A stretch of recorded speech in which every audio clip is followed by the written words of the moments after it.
All right, so today we're diving deep into Hong Kong, a place I know you've been wanting to explore, right? Absolutely, a fascinating city for sure. And to make this deep dive super helpful, we've got not just one, but two awesome sources. We've got this article, Discover the Enchanting City of Hong Kong. It's a pretty comprehensive travel guide. And then we've Right. also got FlightNHotels.com. So this way, we can not only talk about what's there, but also, how you'd actually go about booking a trip. That's a great combo. It gives you the inspiration and the practical tools, right? Exactly. So get ready to uncover some hidden gems, figure out where to eat, where to stay, all that good stuff. And maybe even a few insider tips along the way. You got it. Mm. So let's get started. When you think about Hong Kong, what's the first thing that pops into your mind? Well, for me, it's that incredible blend of East meets West. Like you've got these modern skyscrapers, right? Yeah. But then right there alongside them, you've got ancient temples, bustling markets that feel like they're straight out of a movie. Oh, totally. And the article highlights that too, like how there's something for everyone. Exactly. Whether you're a total foodie, a history buff, you love shopping, nature, you name it. It's almost overwhelming, honestly. Like, where do you even begin? Right. But that's the beauty of it, right? So many options. Speaking of options, let's dive into some of those iconic landmarks. I mean, Victoria Peak, that's got to be on the list, Oh, right? yeah, it's like the classic Hong Kong view, isn't it? It is, but here's a little tip, okay? Instead of just joining the crowds at the main viewing platform, take a little detour. Hike along Lugard Road. Oh, what's that? It's this circular path that goes around the peak, same incredible views, way less crowded. Okay, I like that. Fewer selfies getting in the way of the view. Yeah, Exactly. And if you really want to experience the magic, go early morning or late evening. The light is just incredible. got it. Noted. Okay, so crowds avoided, view enjoyed. Now, what about the markets? The article mentions Temple Street Night Market.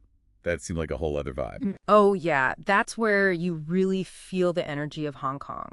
Vendors selling everything you can imagine, from jade to antiques, to just random trinkets. It's a sensory overload in the best way possible. You got to haggle, right? That's part of the fun. Oh, absolutely. Sharpen those bargaining skills. Even if you don't buy anything, it's just an experience in itself. Totally. Okay, so we've done the peak, the market. Got to ask about Disneyland. Oh, yeah, of course. And you know what's interesting? It's actually the smallest of all the Disney parks. Really? Yeah, but don't let that fool you. It's still packed with unique attractions, like Mystic Manor. It's kind of like a haunted mansion, but with a Hong Kong twist. Oh, cool. Plus, the classic Disney characters, but you get to see them interacting in Cantonese. It's a really cool cultural blend. I love that. Familiar, but with a twist. Yeah. Okay, you mentioned Cantonese, and it makes me think about food. The article specifically mentions dim sum. I gotta admit, I'm not totally clear on what that is. Dim sum. So Yeah. it's not just one dish, it's more like a whole experience. Mhm. Imagine these little steamer baskets or small plates coming to your table, all filled with different savory and sweet bites.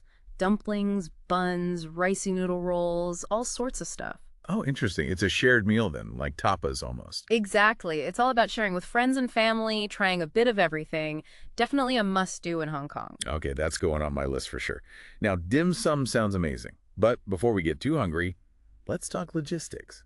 Getting around a new city can be, a bit stressful. Yeah, for sure.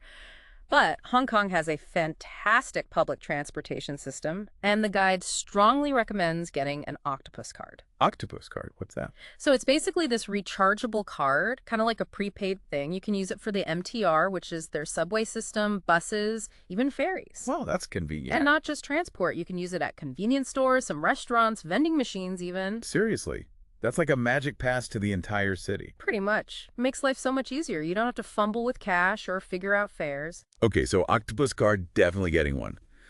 Now let's switch gears a bit. Before we got sidetracked by all the delicious food, we were talking about planning a trip, and you mentioned FlightNHotels.com, right? Yeah, I did. What's so special about them? There are tons of travel booking websites out there. Well, what I found interesting is that they use AI to really personalize your search results. So it's not just a generic list of flights and hotels. They take into account your preferences, your budget, even your past bookings. Oh, that's smart. So it's more like a tailored recommendation rather than just throwing everything at you. Exactly. It's like having a virtual travel agent who knows you. Yeah, okay, I like that a lot. But what if, something goes wrong with a booking? Or I have a question about a specific hotel or something? Don't worry. They have a dedicated need help section on their website. Phone number, email address, links to their social media, the whole works. All right, so you're not left stranded if you need assistance. Nope, they've got your back. Okay, so we've got transport figured out, flights and hotels sorted. Now, I want to dive into some of the specific spots mentioned in the article. I'm really intrigued by Lantau Island. I know it's where the Big Buddha is, but what else is there? Oh, Lantau Island is fantastic. It's actually the largest island in Hong Kong, and it's a great escape from the city. Okay. So yeah, you have to see the Big Buddha, obviously. It's awe-inspiring. But there's also Po Lin Monastery. It's this beautiful Buddhist temple, really stunning architecture. I love temples, so that's definitely going on the list. And if you're into hiking, Lantau has some amazing trails. Sunset Peak is a popular one. It's challenging, but the views are worth it. I might have to give that a try.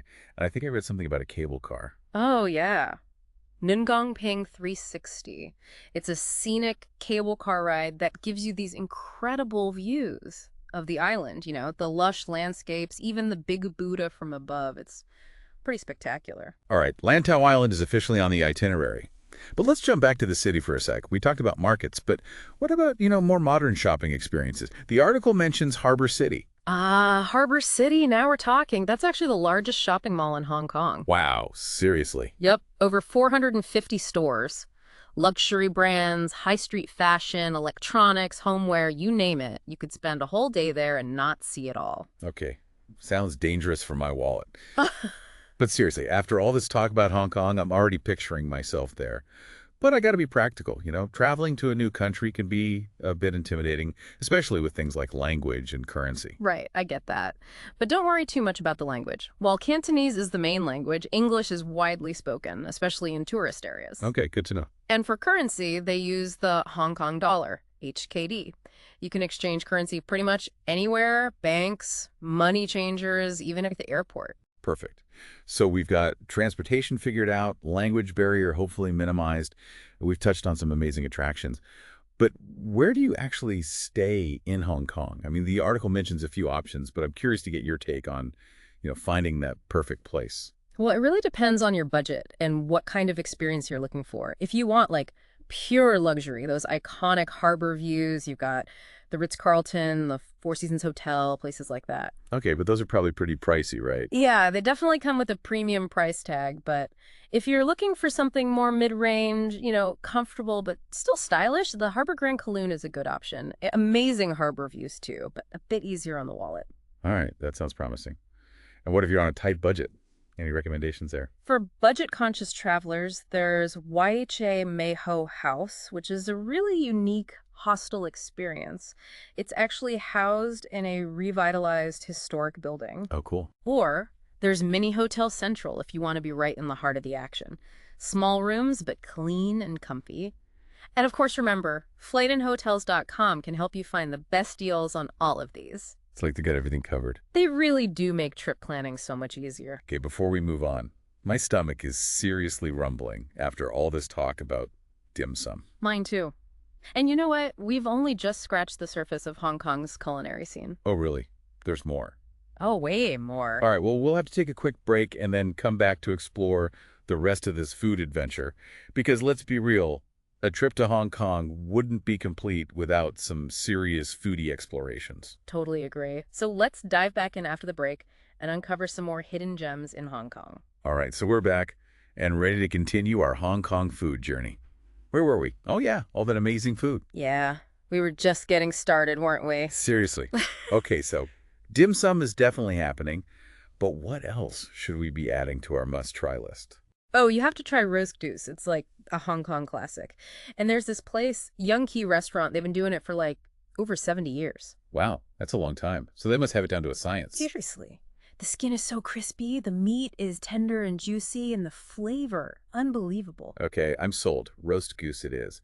But I'm also seeing want noodles everywhere, in pictures and stuff. What's the deal with those? Wonton noodles. Another Hong Kong staple. They're deceptively simple, right? Noodles, broth, wontons. But the magic is in the details. Okay, I'm listening. The noodles have to be perfectly springy, the broth has got to be rich and flavorful, and the wontons, they should be delicate, bursting with flavor. All right, so where do we find the best wonton noodles? Mox noodle is a good bet. It's an institution. They've been making them the same way for generations. Got it. Noted. Roscoe's wonton noodles. Okay, we need something sweet to round this all out. What do you think? Oh, you gotta try the egg tarts. They're these little pastry cups filled with this smooth, sweet egg custard. Egg tarts. I've heard of those, but I've never actually tried one. You're in for a treat. The crust is so flaky and buttery, and Taichung Bakery, that's the place to go. They're legendary. Okay, I think we've officially planned a food tour of Hong Kong. But before we get too carried away, let's talk about some practical stuff. Navigating a new city can be a bit overwhelming, especially when you're not familiar with the customs and etiquette. Right, it's good to be prepared. And the guide actually offers some helpful tips for first-time visitors. Like, Hong Kong is a very safe city overall, but it's always smart to be aware of your surroundings. Of course, that's just common sense wherever you go. Exactly. And, one thing to keep in mind is the concept of face in Chinese culture. It's important to avoid causing someone to lose face, which could be like public criticism or anything seen as disrespectful. Okay, so being mindful of cultural sensitivities is key. What about tipping? Is that a thing in Hong Kong? It's not as common as in some other countries, but it's definitely appreciated in certain situations. Like, you should tip bellhops and porters at hotels, and you can round up the bill at restaurants or leave a small tip for good service. Got it.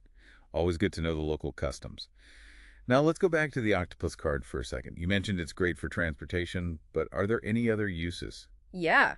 It's kind of amazing how much you can do with the octopus card. Like, you can use it at convenience stores, supermarkets, vending machines, even some fast food places. Wow, so it's really like an all-in-one card? Pretty much. It's like woven into the fabric of daily life in Hong Kong. I'm definitely seeing why they call it the octopus card. It's got its tentacles everywhere. Yeah. But let's talk about those times when you might not be using public transport or making small purchases. What about exchanging larger amounts of currency? For bigger exchanges, it's usually best to go to a bank or a reputable money changer. You'll usually get a better rate there compared to the airport or your hotel. Okay, that makes sense. Every bit helps. Now, one thing that really stood out to me in the guide was how they talked about Hong Kong's unique blend of Eastern and Western influences, especially in the architecture. Oh, yeah. That's something you really notice when you're there. So what can you tell me about that? Well, you'll see these towering skyscrapers right next to traditional temples, colonial-era buildings alongside these modern masterpieces. It's a really cool contrast. I can picture it now, like walking down a street lined with skyscrapers, and then boom, there's a serene temple hidden away. Exactly. And a great example of this blend is the Bank of China Tower. It was designed by I.M. Pei, this famous architect, and its design was inspired by bamboo shoots, which symbolize growth and prosperity in Chinese culture. Wow, that's fascinating. So it's not just a building, it's like a symbol of Hong Kong itself, right? Exactly. It's a perfect representation of that East meets West vibe. And, speaking of history, Hong Kong's colonial past definitely shaped the city we see today. Yeah, I was curious about that. What impact did British rule have on Hong Kong? Well, it was a British colony for over 150 years, so that legacy is definitely still present. You see it in the legal system, street names, even those iconic red post boxes. That's right, I've seen those in pictures. Yeah, and even little things, like the way people queue up for buses, it's very orderly, very British. It's like this fascinating cultural fusion, isn't it? Totally. It's a blend of British and Chinese influences that makes Hong Kong so unique. Okay, so we've got the cultural side, the historical side. What about those incredible views we keep hearing about? Besides Victoria Peak, are there other places to take in the beauty of Hong Kong? Oh yeah, tons. There's Sky 100 Hong Kong Observation Deck. It's on the 100th floor of the International Commerce Center, and the views are panoramic. You see the city, the harbor, even the mountains in the distance. Wow, sounds incredible. Especially at night. When all the city lights are twinkling, it's magical. Okay, that's going on the list for sure. But what about like a more classic Hong Kong view, something iconic? Well, then you have to take a Star Ferry ride across Victoria Harbor. It's a Hong Kong institution. And the views of the skyline from the water, they're just classic. All right, so we've got Sky 100 for those panoramic views and the Star Ferry for a more traditional experience. Yeah. Perfect. But I also want to make sure we talk about those more tranquil spots we mentioned earlier. Places to escape the city buzz. What about beaches? Does Hong Kong have any good ones? You might be surprised, but Hong Kong actually has some beautiful beaches. Repulse Bay is a popular one. Soft sand, calm waters, great for relaxing and swimming. Okay, that sounds like my kind of vibe. Just chilling on the beach, soaking up the sun. Exactly. And if you're looking for something a bit more off the beaten path, check out Chung Sha Beach on Lantau Island. It's the longest beach in Hong Kong, and it's known for its natural beauty and laid-back atmosphere. All right, so we've got options for both lively beaches and those seeking a bit more peace and quiet. I like it. But I'm also curious about, the spiritual side of Hong Kong. Are there any temples or religious sites that are worth visiting? Definitely. We talked about the Big Buddha and Po Lin Monastery on Lantau Island, but here in the city, you should check out Wong Tai Sin Temple. Oh, yeah, I've heard of that one. It's known for granting wishes, right? That's the one. It's a Taoist temple dedicated to Wong Tai Sin, who's believed to have healing powers. It's a really beautiful temple, very colorful, and people go there to pray for good fortune, health, happiness, all that good stuff. It sounds like a place with a lot of positive energy. It really is. And you know what's interesting? It's not just a Taoist temple. It incorporates elements of Buddhism and Confucianism, too. Oh, wow. So it's like a blend of different beliefs. Exactly. Which kind of reflects Hong Kong itself, right? This fusion of different cultures and traditions. It's like a microcosm of the city. Okay, so we've covered a lot of ground here. Cultural landmarks, food, beaches, spiritual sites. Starting to feel like we've barely scratched the surface. You're right. There's always more to discover in Hong Kong. It's a city that keeps on giving. Well, we'll have to come back for another deep dive sometime. But for now, let's shift gears a bit and talk about some final thoughts and tips for anyone planning a trip to this amazing city. We're back, and I'm already feeling inspired to book a trip to Hong Kong. It's hard not to be, right? All those incredible sights, sounds, and flavors. Seriously. Okay, so before we officially wrap up our Hong Kong deep dive, let's recap some key takeaways for our listeners. Those actionable insights that they can use to plan their own adventure. Sounds good. First and foremost, Hong Kong truly offers something for every type of traveler.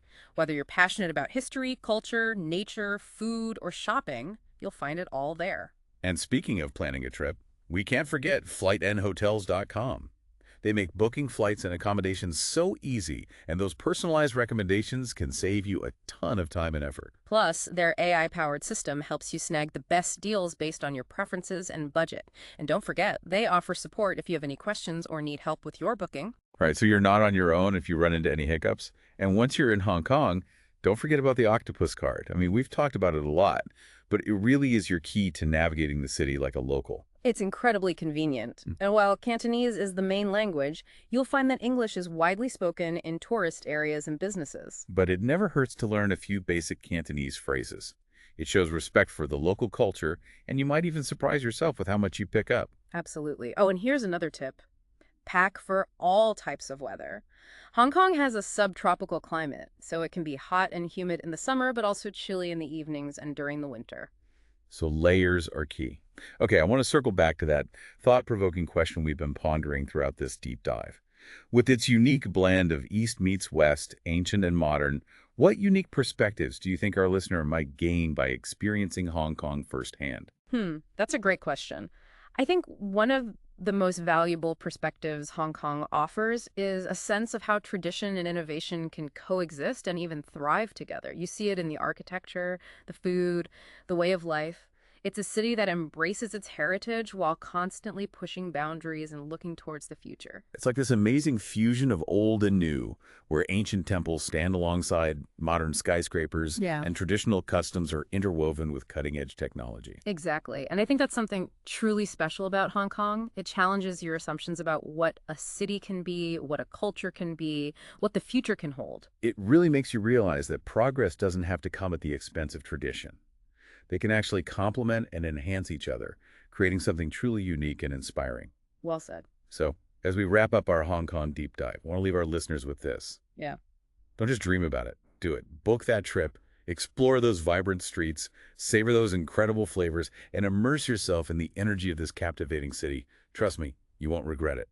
And remember, the journey doesn't end when you return home. The experiences you have, the people you meet, and the perspectives you gain will stay with you, shaping who you are and how you see the world. Beautifully said. So go forth, explore, discover, and let Hong Kong inspire you. Thanks for joining us on the Deep Dive.